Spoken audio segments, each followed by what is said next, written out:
खोया है मन न जाने किन ख्यालों में, लगती नहीं है जुगत कोई कम वक्त तालों में। मनोरोग क्या है? मैंने आपको पहले भी बताया था कि मनोरोग सिर्फ हमारे विचारों, हमारी सोच, हमारी समझ, हमारे तजुर्बों या फिर हमारे अनुभवों का एक गुच्छा है।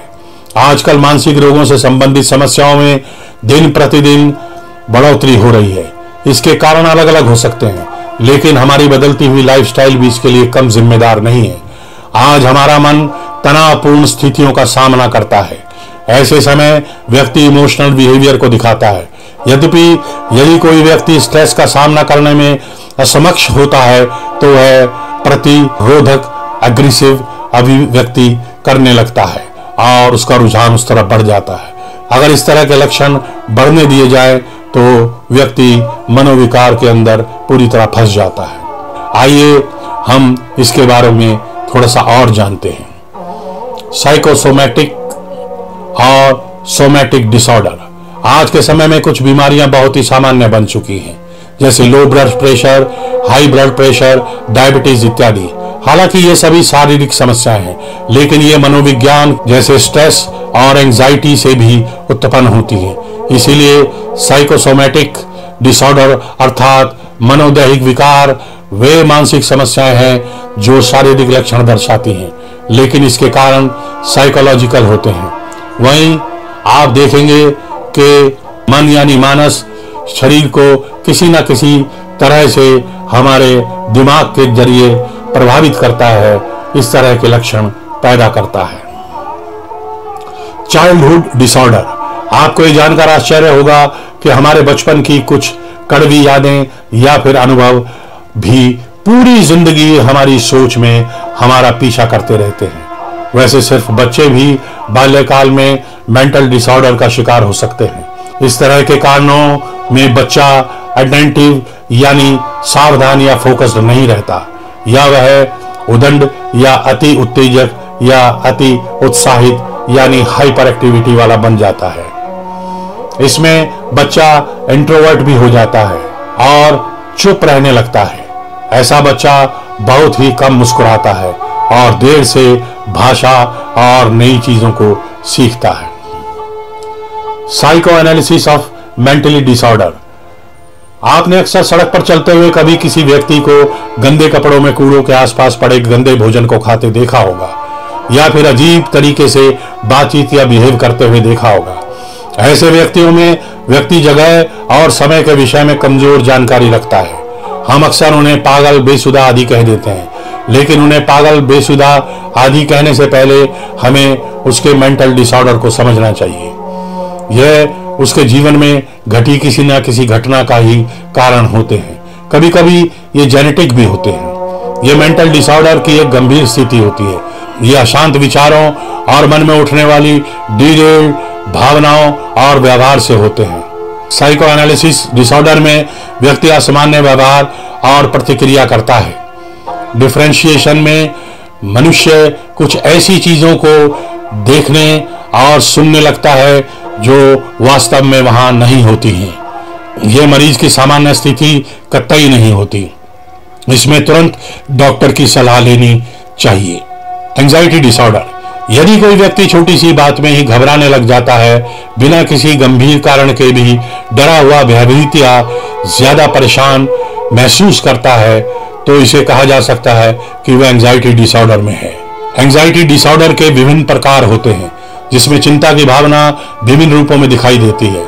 इनमें से कुछ विकार किसी चीज से अत्यंत और तर्कहीन डर के कारण होते हैं, और जुनूनी विकार होते हैं, जहां व्यक्ति बार बार एक ही बात सोचता रहता है और अपने किसी भी काम को दोहराने लगता है, जहां उसे बार बार घर के दरवाजे चेक करना, बार बार हाथ धोना, शक करना, दूसरों पर वहम करना, ये सब लक्षण उसके अंदर प्रतीत होते हैं।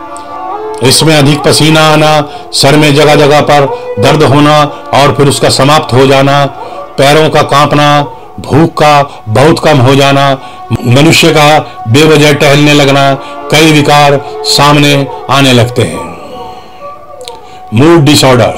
ऐसे लोग मूड डिसऑर्डर के अनुभवों से ग्रसित होते हैं। उनके मन के भाव या सोच लंबे वक्त के लिए प्रतिबंधित हो जाते हैं।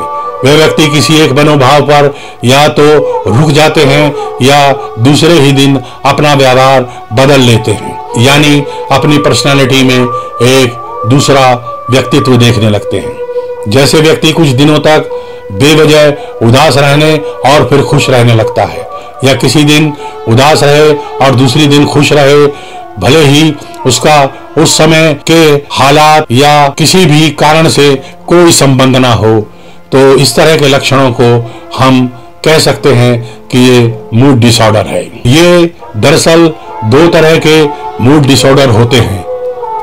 पहला है डिप्रेशन। डिप्रेशन एक ऐसी मेंटल स्टेज है जो कि उदासी, रुचि का अभाव और प्रतिदिन की क्रियाओं में प्रसन्नता का अभाव, नींद कम आना, भूख में कमी, वजन का कम होना या ज्यादा भूख ना लगना या लगना और वजन बढ़ना या वजन घटना, आलस, दोषी महसूस करना, अयोग्यता, असहायता, निराशा, कंसंट्रेशन में कमी और अपने व दूसरों के प्रति नकारात्मक विचारधारा के लक्षणों को दर्शाता है। दूसरा होता है बाइपोलर डिसऑर्डर। बाइपोलर डिसऑर्डर एक गंभीर मानसिक रोग है जिसमें व्यक्ति बीमारी से ग्रस्त होकर मनोदशा असामान्य रूप से बदलता है। इस बीमारी में वह कभी बहुत खुश, सक्रिय, अग्रेसिव यानी उन्माद में चला जाता है। इसके बाद आता है विघटनशील विकार। किसी किसी अभिजात्य घटना के बाद व्यक्ति अपना पिछला अस्तित्वगत घटनाएं और आसपास के लोगों को पहचानने में असमर्थ हो जाता है। यानी औपचारिक मनोविज्ञान में इस तरह की समस्याओं को विघटनशील विकार कहा जाता है, जिसमें किसी व्यक्ति का व्यक्तित्व समाज से भिन्न हो जाता है। याददाश्त का खोना भी इसी मनोविकार का एक वर्ग है। व्यक्ति आमतौर पर किसी तनावपूर्ण घटना के बाद महत्वपूर्ण व्यक्तिगत सूचना को याद करने में असमर्थ हो जाता है।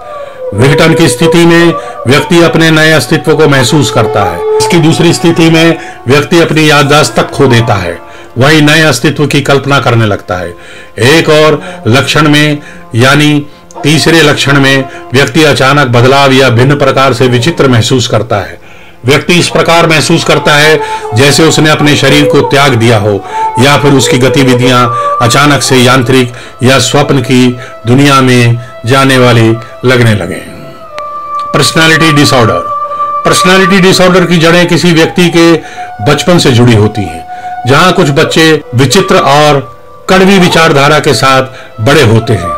ये अलग अलग पर्सनालिटीज डिसऑर्डर व्यक्ति में हार्मलेस आइसोलेशन से लेकर इमोशनलेस क्रिमिनल या सीरियल किलर के रूप में भी अलग अलग तरीके से सामने आते हैं। पर्सनालिटी डिसऑर्डर तीन तरह से देखा जाता है। पहला है अजीब और सनकी व्यवहार। चिंता और शक दूसरे क्रम में आते हैं।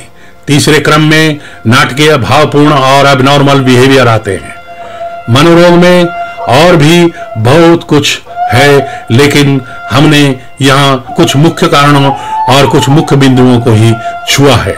मनुष्य द्वारा घर में प्रताड़ना, लड़ाई, गाली गलौज, मारपीट और सामान की तोड़फोड़ करना एक मनोरोग ही है, जिसे हम साधारणतः आदत कहकर टाल देते हैं। हमें इसका उपचार करवाना चाहिए। जीवन में असफलताओं का डर, शरीर में बेवजह बीमारियों का भय और फिर उनके बेकारण टेस्ट करवाना, अफवाहों पर भरोसा करना, जादू, टूना टोटके आदि पर विश्वास करना और फिजूल की चीजों को मान लेना, अधिक धार्मिक या अधिक नास्तिक हो जाना, जिद्दी होना, सनकी होना, आदतन चोरी और हेराफेरी करना, चमत्कार की उम्मीद करना, फिल्मों से या आम कई दृश्यों से एक व्यक्ति का रोने लगना, भावुक हो जाना, जबरदस्त तरीके से अपने मस्तिष्क पर उसका प्रभाव डाल लेना हमारे इस तरह के रोग को बढ़ाने का काम करते हैं। अकेले में बोलना, बेवजह शक करना, जबरदस्ती टहलना, भविष्य में किसी अपशकुन की सोच में घबराए रहना, अधिक सोना, अधिक व्यायाम करना, अधिक खाना और जल्दी गुस्से में आ जाना, ये सभी कहीं ना कहीं मनोरोग के ही छोटे बड़े लक्षण हैं। मनोरोगी वही नहीं होता जो सड़क पर पत्थर मारे या कपड़े फाड़े या गंदगी में बैठा रहे, बल्कि ये छोटे छोटे असामान्य व्यवहार भी मनोरोग की तरफ ही इशारा करते हैं। हमें इन्हें अनदेखा नहीं करना चाहिए और भूलकर भी हमें इसे बढ़ने नहीं देना चाहिए। हमें किसी काबिल डॉक्टर से सलाह लेनी चाहिए और इस विकृति को हमेशा के लिए अपने मस्तिष्क से, अपने मन से, अपने शरीर से हटा देना चाहिए। चलो एक दूसरे का हाथ थामे, थामे लफ्ज कभी बात थामे।